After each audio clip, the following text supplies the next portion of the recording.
வணக்கம் நண்பர்களே, நான் Manikandan. This is Mani's travels with hope. இது மாதிரி தொடர்ந்து பல வீடியோக்கள் வரப்போது. அதுக்கு நீங்கள் செய்ய வேண்டியது எல்லாம் நம்ம சேனலில் சப்ஸ்கிரைப் பண்ணி ஆதரவு கொடுக்க வேண்டியது மட்டும்தான். இன்றைக்கி இந்த வீடியோவில் நம்ம பார்க்கக்கூடிய விஷயம் ரொம்பவும் முக்கியமான விஷயங்க. இப்போது பக்கத்தில் இருக்கக்கூடிய நகரங்களுக்கு நிச்சயமாக பயணிகள் ரயில் அப்படிங்கிறது இருக்கும்.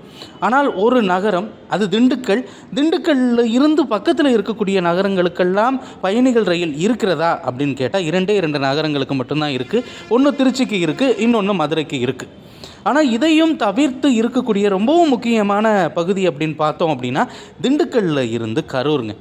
திண்டுக்கல்லில் இருந்து கரூர் போகிறதுக்கு பயணிகள் ரயில் இருக்கா அப்படின்னு கேட்டால் திண்டுக்கல்லில் இருந்து கிடையாது, திண்டுக்கல் வழியாக இருக்கிறது. செங்கோட்டையில் இருந்து திருநெல்வேலி வழியாக ஈரோடு நோக்கி செல்லக்கூடிய தினசரி இயங்கக்கூடிய பயணிகள் ரயில் தான்.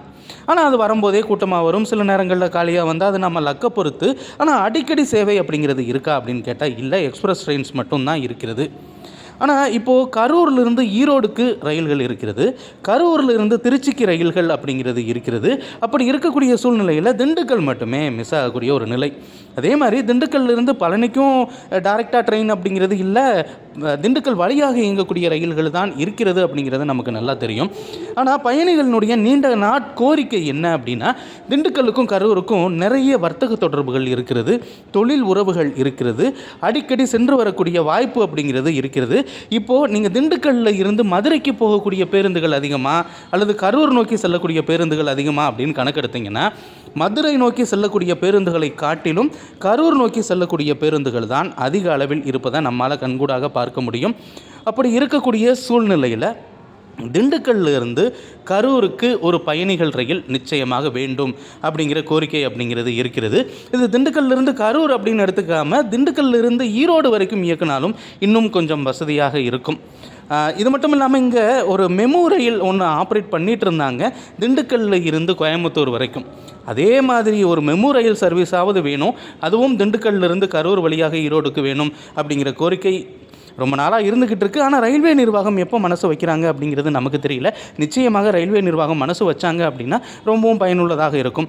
இப்போது கோரிக்கை என்ன அப்படின்னா, திண்டுக்கல்லிருந்து கரூர் அப்படிங்கிறது ஒரு பக்கம் இருந்தாலும் கூட மதுரையிலிருந்து விருதுநகருமே பக்கத்தில் இருக்கக்கூடிய நகரங்கள் தான். அங்கேயுமே பேசஞ்சர் ட்ரெயின் அப்படிங்கிறது கிடையாது.